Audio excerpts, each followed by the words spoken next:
This is Arkies in the Beltway, your look at national politics and the Arkansans influencing the discussions. I'm Alex Thomas, Washington correspondent for the Arkansas Democrat-Gazette, reporting from the nation's capital. Thank you for joining us for this episode of Arkies in the Beltway for the week of October 6th, 2024. We are less than a month away from Election Day, and Arkansans will have many candidates to consider for local, state, and federal offices. During October, Arkies in the Beltway will take a look at the contests in Arkansas's 4 congressional districts, hearing from the candidates as they explain why they're best suited to represent the natural state on Capitol Hill. The first part of the series, appropriately enough, focuses on Arkansas's 1st congressional district, which borders the Mississippi River and stretches across northern Arkansas into the Ozarks. Republican incumbent Rick Crawford of Jonesboro is seeking his 8th term on Capitol Hill. His opponents, Democrat Rodney Govens of Cabot and Libertarian Steve Parsons of Lakeview. Crawford and Govens are both U.S. Army veterans. Crawford served as an explosives ordnance disposal technician. Govens was a communications specialist. Govens also has professional experience in the telecommunications industry. As for Parsons, he moved to Lakeview in 2016 after more than 2 decades at Washington University in St. Louis. Govens and Parsons have run for public office before. Govens ran for the State House of Representatives in 2020. Parsons sought a seat in that same legislative body in the 2022 midterm election cycle. Crawford already has his eyes on the next Congress. In March, he announced his plans to seek the chairman's spot on the House Transportation and Infrastructure Committee.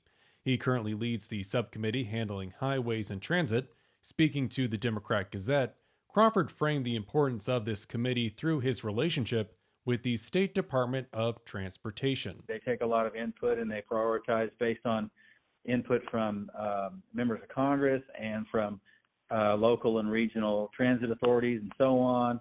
And they sort of prioritize based on that, and we want to deliver funding in accordance with that. Crawford has made transportation one of his core issues of the congressional appropriations process, during which lawmakers can request federal funds for projects in their states and districts. During this legislative session, Crawford has sought funding for constructing Interstate 57 from Walnut Ridge to the Missouri state line and federal dollars for improving U.S. Route 412.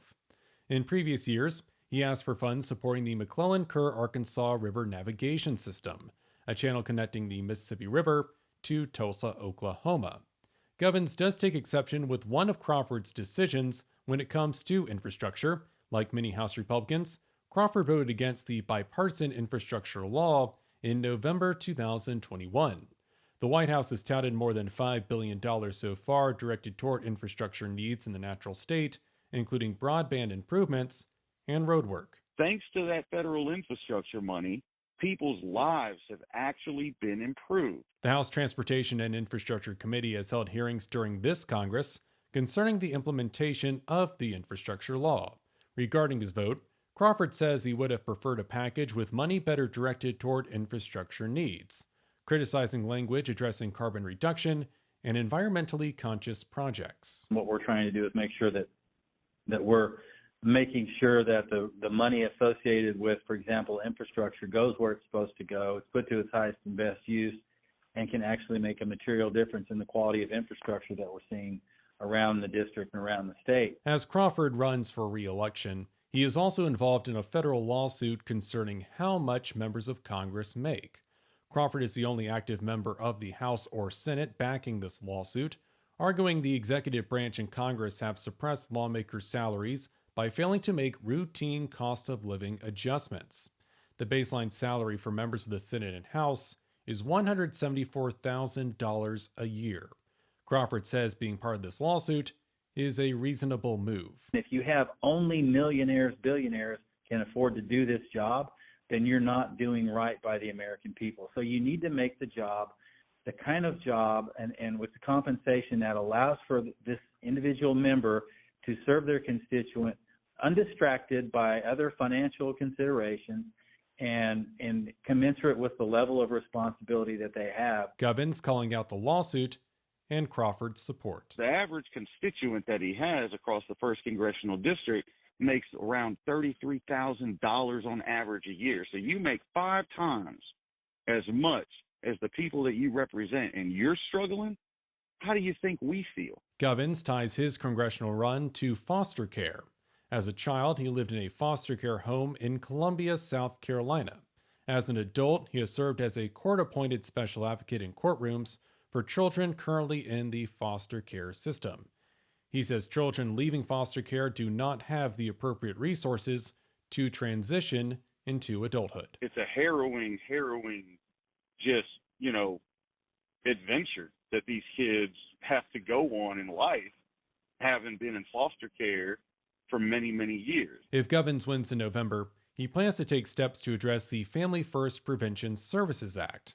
The law, passed in February 2018 as part of a broader spending measure, calls on states to use federal funds to support programs aimed at preventing children from entering foster care. Man, that sounds great on paper.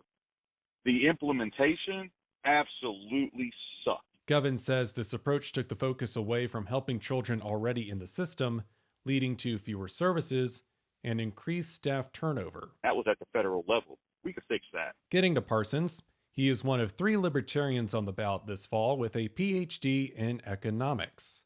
The others, Vice Presidential candidate Mike Dermott and State Treasurer candidate Michael Pacco. It's far more likely that the federal government is part of the problem and it's not part of the solution. A major plank of Parsons' platform prioritizes reducing inflation. He proposes a 5-step plan. 1, you end the Trump-Biden trade war with China and cut tariffs to stimulate trade. 2, you cut regulations such as the 1920 Jones Act that forces the use of U.S. ships that are 5 times more expensive than those built by our allies.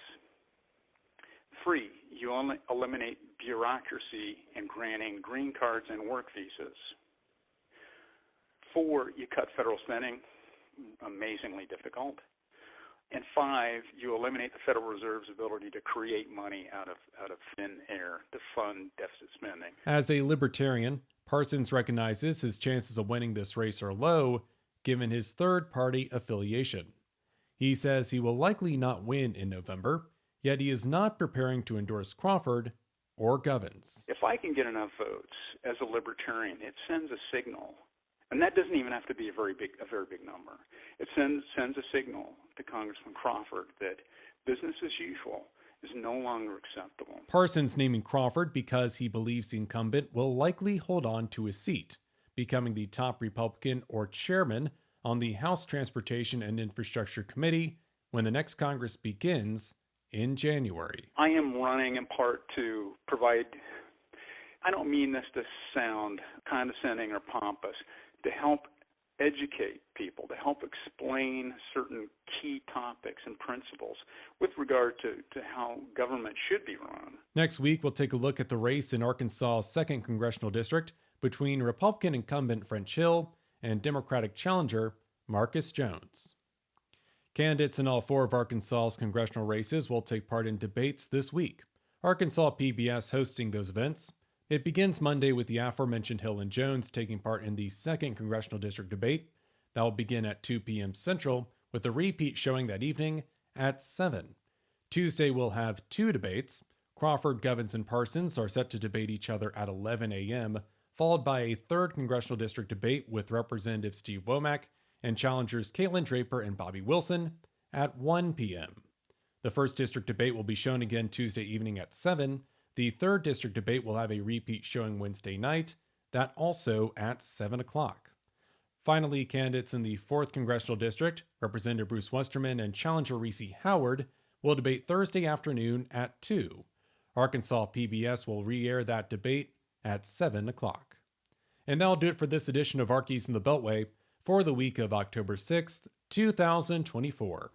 You can stay up to date with all news involving Arkansas at arkansasonline.com. You can get in touch with me on social media. My handle is at AlexHouseThomas. Special thanks, as always, to the team down in Little Rock. I'm Alex Thomas, and this has been Arkies in the Beltway. Thank you for listening.